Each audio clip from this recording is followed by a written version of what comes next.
രണ്ടാം പിണറായി സർക്കാരിന്റെ 4ാം വാർഷികാഘോഷ പരിപാടികളുടെ ഭാഗമായി എറണാകുളം ജില്ലയിൽ സംഘടിപ്പിക്കുന്ന എന്റെ കേരളം മെഗാ പ്രദർശന വിപണനമേള വ്യവസായ വകുപ്പ് മന്ത്രി പി രാജീവ് ഉദ്ഘാടനം ചെയ്തു. കൊച്ചി മറൈൻ ഡ്രൈവിൽ മെയ് 23 വരെയാണ് മേള സംഘടിപ്പിച്ചിരിക്കുന്നത്. 276-ലധികം സ്റ്റാളുകളാണ് മേളയിൽ ഉൾപ്പെടുത്തിയിരിക്കുന്നത്. വിവിധ വകുപ്പുകളുടെ 194 തീം സർവീസ് സ്റ്റാളുകളും 82 കൊമേഴ്ഷ്യൽ സ്റ്റാളുകളും ഉൾപ്പെടെ ശീതീകരിച്ച 276-ലധികം സ്റ്റാളുകളാണ് എന്റെ കേരളം മെഗാ പ്രദർശന വിപണനമേളയിൽ സജ്ജീകരിച്ചിരിക്കുന്നത്. പ്രധാനപ്പെട്ട 7 വകുപ്പുകൾക്കായി മിനി തിയേറ്റർ ഉൾപ്പെടെ സ്ഥലം അനുവദിച്ചിട്ടുണ്ട്.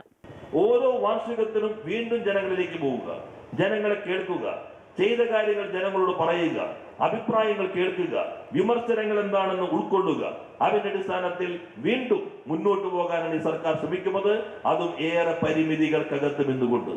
നമ്മുടെ വാണിജ്യ മേഖലയിലും വ്യവസായ മേഖലയിലും വന്ന മാറ്റങ്ങൾ ഈ സ്റ്റോറുകളിലൂടെ നിങ്ങൾക്ക് നേരിട്ട് തൊട്ടറിയാൻ കഴിയും. ഒപ്പം തന്നെ ഈ സന്തോഷകരമായ മുഹൂർത്തത്തിൽ നിരവധി കലാപരിപാടികളും ഇതിന്റെ ഭാഗമായിട്ട് വരുന്നുണ്ട്. രാവിലെ 10 മുതൽ രാത്രി 9 വരെയാണ് മേളയുടെ സമയക്രമം. പ്രവേശനം സൗജന്യമാണ്. പാർക്കിംഗ് സൗകര്യവും ലഭ്യമായിരിക്കും. വിപുലമായ കാർഷിക മേളയും കേരളത്തിന്റെ രുചിവൈവിധ്യങ്ങൾ ഒരു കുടക്കീഴിൽ അണിനിരത്തുന്ന ഭക്ഷ്യമേളയും ക്രമീകരിച്ചിട്ടുണ്ട്. ഇൻഫർമേഷൻ പബ്ലിക് റിലേഷൻസ് വകുപ്പിന്റെ എന്റെ കേരളം ചിത്രീകരണം, വിനോദസഞ്ചാര വകുപ്പിന്റെ ടൂറിസം നേർക്കാഴ്ചകൾ, കിഫ്ബിയുടെ വികസന പ്രദർശനം, വിപുലമായ പുസ്തകമേള, താരതമ്യേന വിലക്കുറവിൽ കർഷകർ ഉൽപ്പാദിപ്പിക്കുന്ന ഉൽപ്പന്നങ്ങളുടെ പ്രദർശനം തുടങ്ങിയവ മേളയിൽ ഉൾപ്പെടുത്തിയിട്ടുണ്ട്. വിവിധ സർക്കാർ വകുപ്പുകളുടെ നേതൃത്വത്തിൽ വിദഗ്ധർ പങ്കെടുക്കുന്ന സെമിനാറുകളും പ്രശസ്ത കലാകാരന്മാരുടെ നേതൃത്വത്തിലുള്ള സംഗീത സന്ധ്യകളും മേളയെ ആകർഷകമാക്കുന്നു. അമൃത ന്യൂസ്, കൊച്ചി.